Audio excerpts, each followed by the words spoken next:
عزیزان من، اب میں جس شخص کا ذکر کرنے لگا ہوں اس کے بارے میں صرف اتنا کہنا چاہتا ہوں کہ جیت اور ہار کا امکان کہاں دیکھتے ہیں ہم؟ گاؤں کے سادہ لوگ ہیں، نفع نقصان کہاں دیکھتے ہیں؟ اور جب سے دیکھا ہے ان کے چہرے کو میرے شہر کے لوگ، پھول، باغیچہ، گلدان کہاں دیکھتے ہیں؟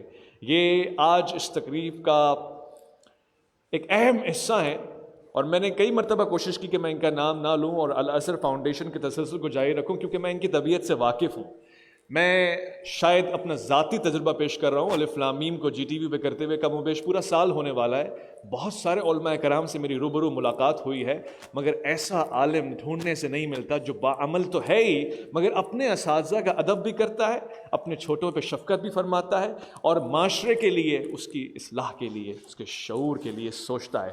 مولانا فضل سبحان صاحب کی گفتگو کر رہا ہوں، آپ سب کی بھرپور محبتوں میں گزارش کروں گا مولانا فضل سبحان صاحب یہاں تشریف لے کر آئیں اور اپنے خوبصورت خیالات کا اظہار فرمائیں۔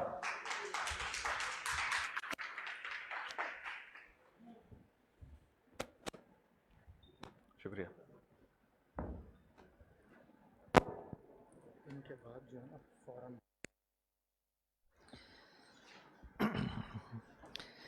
الحمد للہ الذی خلق کل شیء بقدر وغفر ذنوب المستغفرین لا سیما بسحر، اما بعد فاعوذ باللہ من الشیطان الرجیم، بسم اللہ الرحمن الرحیم۔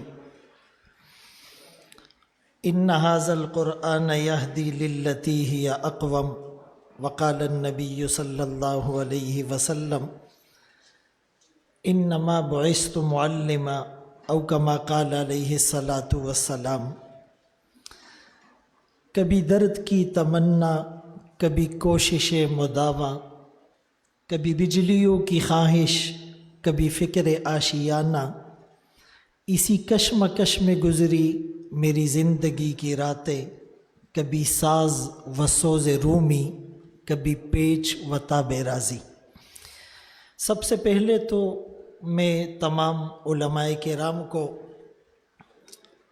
بزنس کمیونٹی سے تعلق رکھنے والے، میڈیا کی نمائندگی کرنے والے تمام ہی مہمانان گرامی کو دل کی اتاہ گہرائی سے خوش آمدید کہتا ہوں، اور اپنے اس ادارے کے ویژن کو میں یوں بیان کروں گا کہ نہ آئے جس میں خزاں کا موسم، ہمیشہ گلشن بنا رہے۔ ہر آدمی کی ایک سوچ ہوتی ہے، اس کا ایک ویژن ہوتا ہے، لیکن اس کے پیچھے ایک کہانی ہوتی ہے۔ جیسے کوئی کرکٹ کا پلیئر گراؤنڈ میں اترتا ہے تو پراپر اس کا جو کٹ ہوتی ہے وہ پہن کر میدان میں جاتا ہے تو ہی وہ اچھا پرفارم کر پاتا ہے۔ ایک سوئمر جب تیراکی کے لیے سمندر میں یا سوئمنگ پول میں اترتا ہے تو اس کا جو پراپر ایک ڈریس ہے یا کٹ ہے وہ پہن کر جاتا ہے۔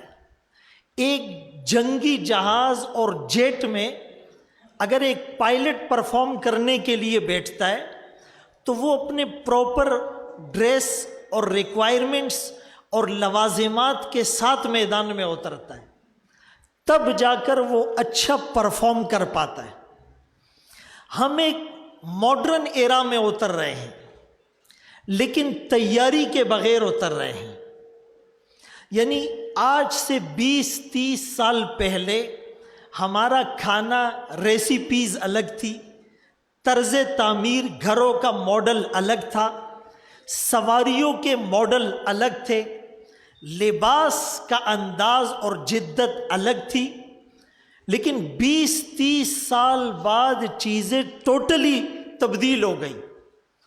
بالکل اسی طرح ہم اگر طرز تعلیم کو، نظام تعلیم کو، نصاب تعلیم کو، انداز تعلیم کو تبدیل نہیں کریں گے، مستقبل کے چیلنجز کو سمجھیں گے نہیں، زمانے کے تقاضوں سے ہم آہنگ ہوئے بغیر اگر میدان میں اتریں گے تو شاید اپنا مؤثر اور ایفیکٹو کردار دنیا کے سامنے پیش نہیں کر سکیں گے۔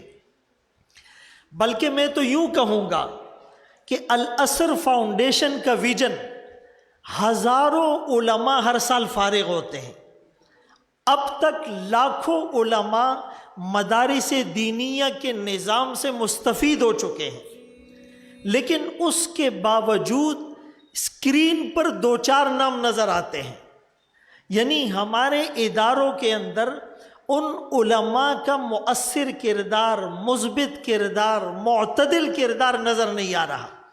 اسلام کا ایک نیگیٹو چہرہ دنیا کو دکھایا جا رہا ہے، پوری دنیا کے خلاف ایک نیگیٹو پرسیپشن ڈیولپ کیا جا رہا ہے۔ اس میں قصور صرف میڈیا کا نہیں، اس میں قصور ہمارا ہے۔ ان اداروں تک ہماری رسائی نہیں ہوئی، ان علماء کو معاشرے میں مؤثر کردار ادا کرنے کے لیے پلیٹ فارم نہیں دیا گیا، اسی لیے اکثریت میں ہونے کے باوجود ہم اقلیت کی طرح دکھتے ہیں، ہماری شنوائی نہیں ہوتی، ہماری فریاد رسی نہیں ہوتی، ہماری آواز مؤثر نہیں ہوتی، ہماری آواز عالمی ذرائع ابلاغ کے ذریعے سے اور کمیونیکیشن کے آلات کے ذریعے سے دنیا تک نہیں جاتی۔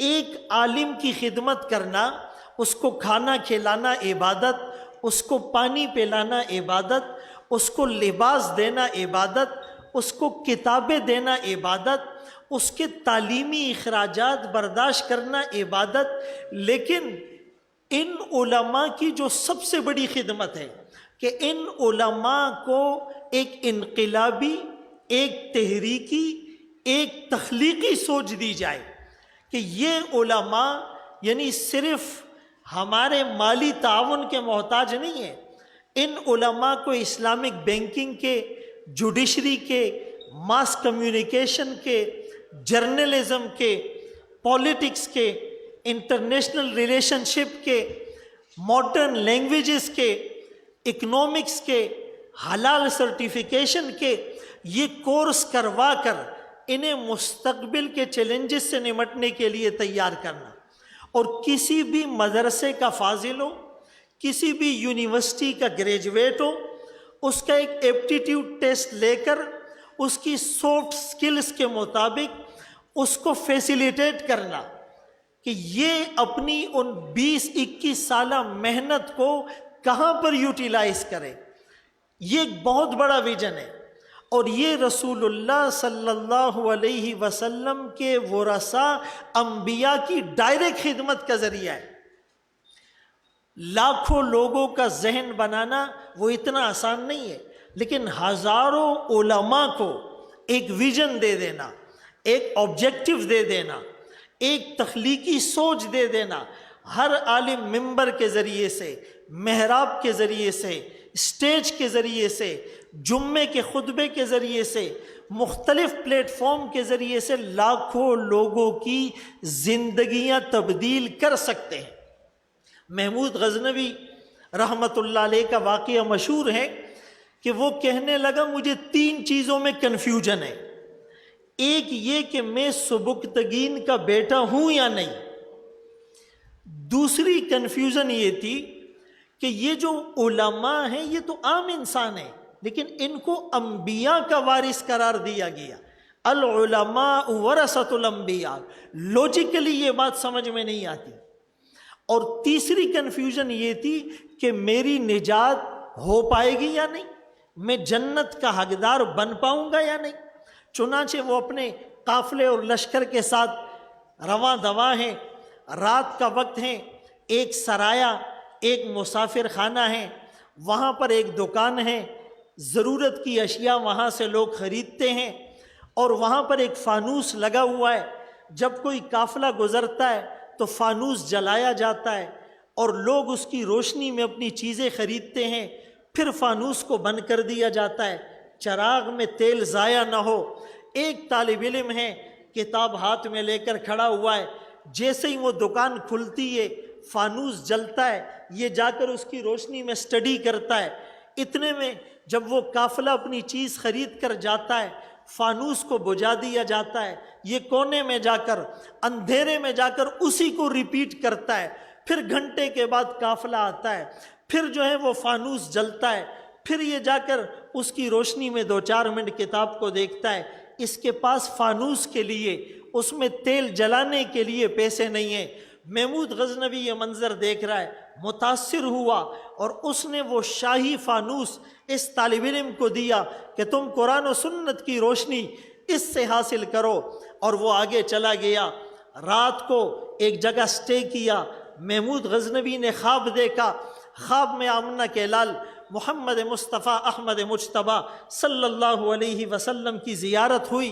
آقا نے فرمایا، اے سبکتگین کے بیٹے، اے سبکتگین کے بیٹے، انبیاء کے ورثاء، علماء کی خدمت کرنے والے، اڑ جنت میں داخل ہو جاؤ۔ تو میں یہ عرض کر رہا ہوں کہ الاثر فاؤنڈیشن ایک ایسا پلیٹ فارم ہے، آپ ڈائریکٹ رسول اللہ صلی اللہ علیہ وسلم کے ورثاء، علماء کی خدمت کرنے کا بیڑا اٹھا رہے ہیں۔ ہم اس میں ایک دوسرے کے ساتھ تعاون کریں، ایک دوسرے کو دعائیں اور نیک تمنائیں اور تجاویز اور اپنے مشوروں سے نوازیں۔ آپ کی یہ شرکت انشاءاللہ ہم سب کی نجات کا باعث بنے گی۔ جیسے فرنٹ لائن ورکر ہوتے ہیں، ایک ہمارے جغرافیائی سرحد پر کھڑے ہوتے ہیں، ایک ہماری نظریاتی سرحد پر کھڑے ہوتے ہیں۔ جغرافیائی سرحد پہ جو ہمارا پہرہ دار ہیں، جو ہماری آرمی ہیں، جو ہمارے فرنٹ لائن ورکر ہیں، اگر یہ مضبوط ہوں گے تو اس ملک کی جغرافیائی سرحد محفوظ ہوگی، اس کا استحکام اور اس کی اسٹیبلٹی وہ خطرے میں نہیں پڑ سکتی۔ اسی طرح اس ملک کی نظریاتی سرحدوں کے محافظ وہ علماء ہیں۔ پاکستان کا مطلب کیا؟ لا الہ الا اللہ، یہ نعرہ لگا تھا، لیکن بدقسمتی سے آج اس کو سیکولر اسٹیٹ کے طور پر پیش کیا جا رہا ہے، آج اس کو مختلف عنوانات دیے جا رہے ہیں۔ یہی علماء ان اداروں تک کیسے پہنچے؟ یہی علماء دین حق کو ریپریزنٹ کیسے کرے؟ یہی علماء لوگوں کی مائنڈ گرومنگ اور برین واشنگ اور کاؤنسلنگ اور کنونسنگ کی استعداد کیسے رکھے؟ 10 15 20 سال بعد اگر یہ علماء ان فورمز پر آپ کو نظر آئیں گے، اس ملک کی تقدیر بدل جائے گی۔ اس ملک کی حفاظت انشاءاللہ اللہ کریں گے علماء کے ذریعے سے، دیندار لوگوں کے ذریعے سے، تعلیم یافتہ لوگوں کے ذریعے سے۔ تو ہم آپ کا شکریہ بھی ادا کرتے ہیں۔ اپنے اس نیک مقصد اور ویژن میں ہم آپ کو دعوت بھی دیتے ہیں، آپ ہماری ٹیم کا حصہ بنیں، آپ ہمارے ادارے کا حصہ بنیں، اور انشاءاللہ آپ حضرات کی یہاں پر جو موجودگی ہے وہ ہمارے لیے ایک بہت بڑی نعمت ہے، آتی ہی رہے گی۔ تیرے انفاس کی خوشبو، گلشن تیری یادوں کا مہکتا ہی رہے گا۔ وآخر دعوانا ان الحمدللہ رب العالمین۔ ماشاء اللہ، ماشاء اللہ۔